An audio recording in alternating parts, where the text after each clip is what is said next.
ओम शांति। बाबा good morning. आज बाबा के 17 अप्रैल 2021 के महावाक्य हैं।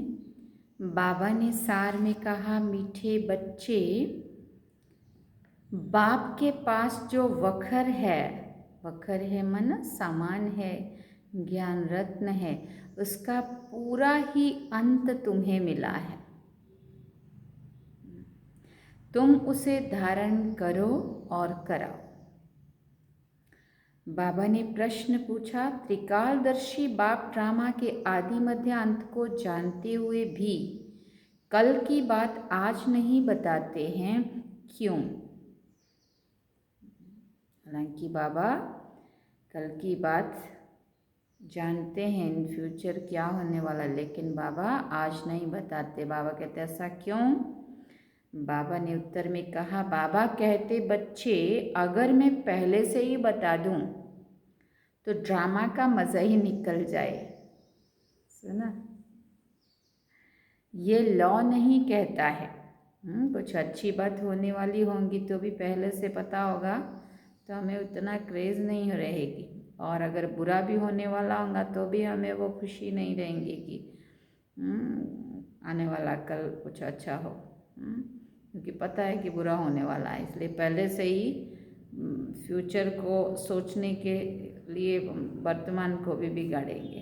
इसलिए बाबा कहते लॉ नहीं कहता है कि ऐसे बता दूँ। सब कुछ जानते हुए भी मैं ड्रामा के वश में हूँ, पहले सुना नहीं सकता हूँ, इसलिए क्या होगा, तुम उसकी चिंता छोड़ दो। किसने कहा? स्वयं भगवान उवाच। इसलिए बाबा ने कहा क्या होगा उसकी चिंता तुम छोड़ दो। हमें क्या करना है, बाबा ने क्या करने के लिए कहा है, बस उसके ऊपर ध्यान दो। गीत हम सब ने सुना, मरना तेरी गली में, जीना तेरी गली में। ओम शांति। ये है पारलौकिक आत्माओं का बाप। आत्माओं से ही बात करते हैं, उनको बच्चे बच्चे कहने की प्रैक्टिस हो जाती है। भले शरीर बच्ची का है परंतु आत्मा ही तो सब बच्चे ही है ना, इसलिए बाबा मीठे बच्चे ही बोलते थे।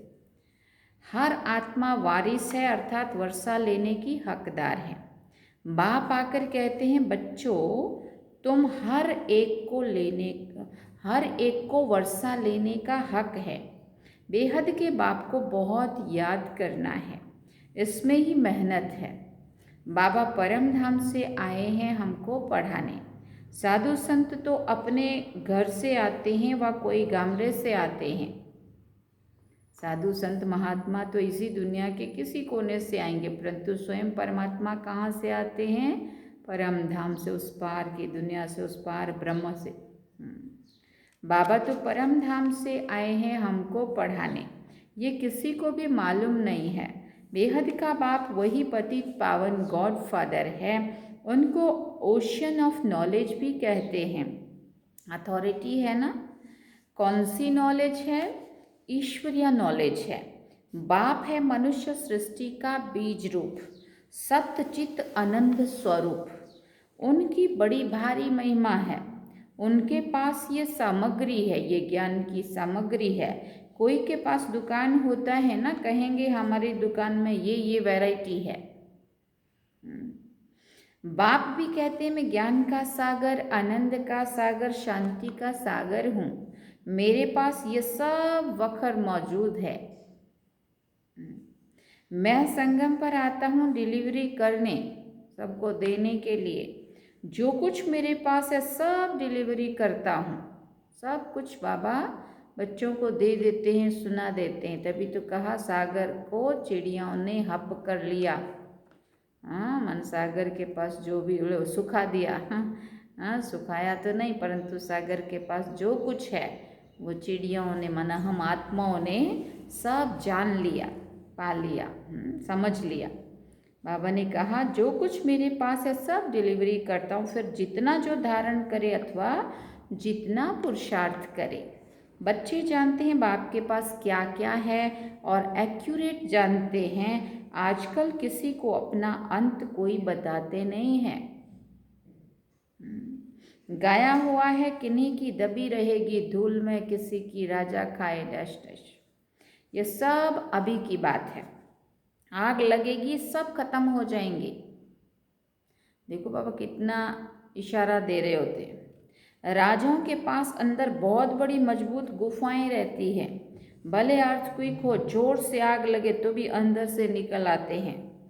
तुम बच्चे जानते हो यहाँ की कोई भी चीज़ वहाँ काम नहीं आनी है।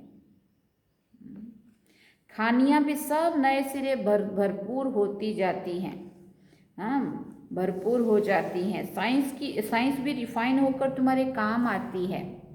तुम बच्चों की बुद्धि में अब सारा ज्ञान है। बच्चे जानते हैं, क्या जानते हैं? हम सृष्टि के आदि मध्य अंत को जानते हैं। बाकी अंत का थोड़ा टुकड़ा है जिसको भी जान जाएंगे, लगभग वो भी जान गए।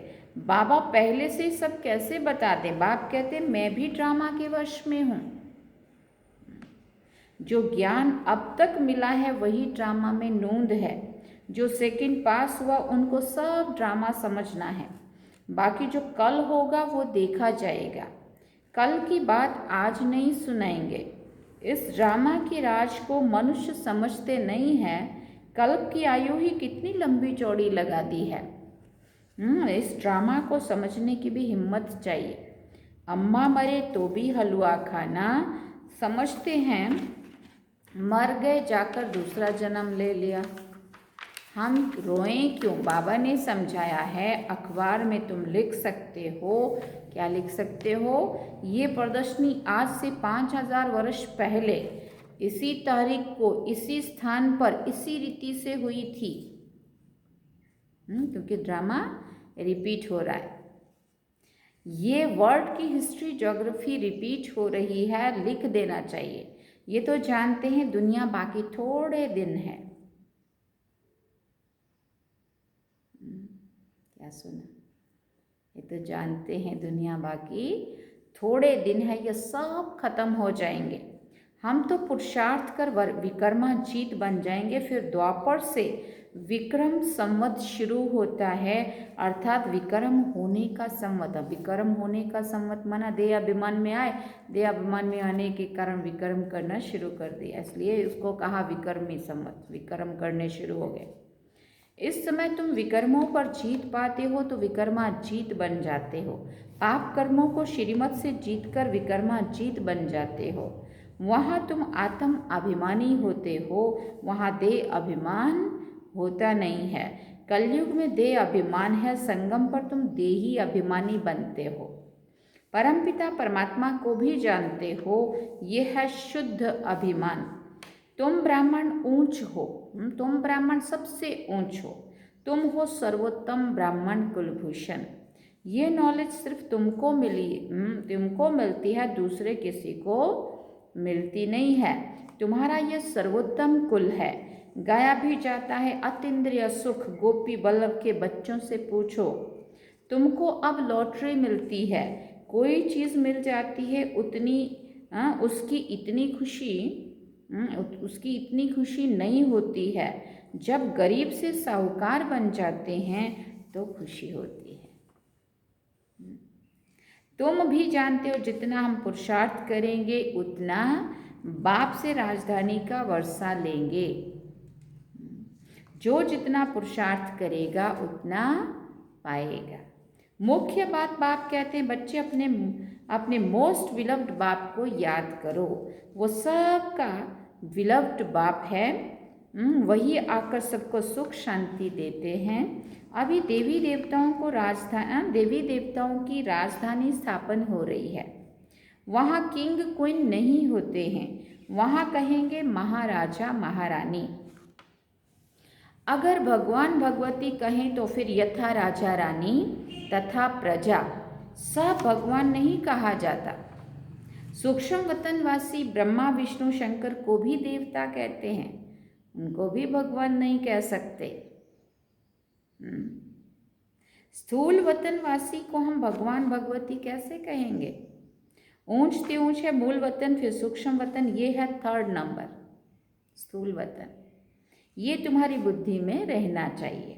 हम आत्माओं का बाप शिव बाबा ही है, फिर शिक्षक भी है और गुरु भी है, सुनार, बैरिस्टर आदि सब है। सबको रावण की जेल से छुड़ाते हैं। शिव बाबा कितना बड़ा बैरिस्टर है। तो ऐसे बाप को क्यों भूलना चाहिए?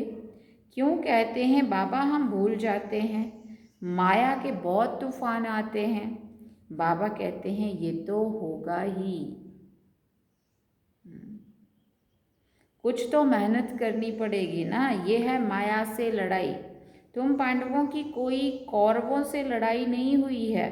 पांडव कैसे लड़ाई करेंगे? फिर तो हिंसा हो जाएगी, हिंसक लड़ाई हो जाएगी। बाप कभी हिंसा नहीं सिखाते हैं, कुछ भी समझ नहीं सकते हैं। वास्तव में हमारी कोई लड़ाई नहीं है। बाबा सिर्फ युक्ति बताते हैं कि मुझे याद करो, माया का वार नहीं होगा। इस पर भी एक कहानी है। पूछा, क्या पूछा? पहले सुख चाहिए व दुख चाहिए? तो बोला सुख। दुख हो ना सके सतयुग में। तुम जानते हो इस समय सभी सीताएं रावण की शोक वाटिका में हैं। हम क्या समझते थे? वो एक रावण, लंका का राजा रावण, और उसके वहाँ पे सीता को ले गया चुरा के और वो शोक वाटिका में रख दिया। बाबा कहते ये बुराइयाँ, दे अभिमान ले गया तुम आत्माओं को चोरी करके और रख दिया शोक वाटिका में। सारी दुनिया आज लंका है जिसमें रावण का राज है, और सभी आत्माएं रूपी सीताएं, हाँ, उस बुराइयों रूपी दे अभिमान रूपी काम क्रोध लोभ मोह अहंकार रूपी रावण की जेल में कैद है, अधीन है। ये सारी दुनिया सागर के बीच में लंका है। अभी सब रावण की जेल में पड़े हैं। सड़क की सदगति करने के लिए बाप आए हैं। सब शोक वाटिका में है। स्वर्ग में है सुख और नरक में है दुख। इसको शोक वाटिका कहेंगे, वो है अशोक स्वर्ग। बहुत बड़ा अंतर है। तुम बच्चों को कोशिश कर बाप को याद करना चाहिए, तो खुशी का पारा चढ़ेगा। बाप की राय पर नहीं चलेंगे तो बाबा ने कहा सौतेले ठहरे। बाप की मत पर नहीं चलेंगे तो बाबा कहते सौतेले ठहरे, फिर प्रजा में चले जाएंगे।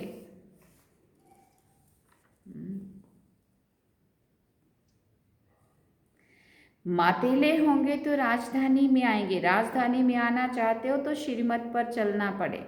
श्री कृष्ण की मत नहीं मिलती है, मत ही दो है। अभी तुम श्रीमत लेते हो, फिर सतयुग में उसका फल भोगते हो। फिर द्वापर में रावण की मत मिलती है। सब रावण की मत पर आसुर बन जाते हैं। तुमको मिलती है ईश्वरीय मत। मत देने वाला एक ही बाप है, वो है ईश्वर। तुम ईश्वरीय मत से कितना पवित्र बनते हो। पहला पाप है विषय सागर में गोते खाना। देवता विषय सागर में गोते नहीं खाएंगे। कहेंगे क्या वहाँ बच्चे नहीं होते हैं?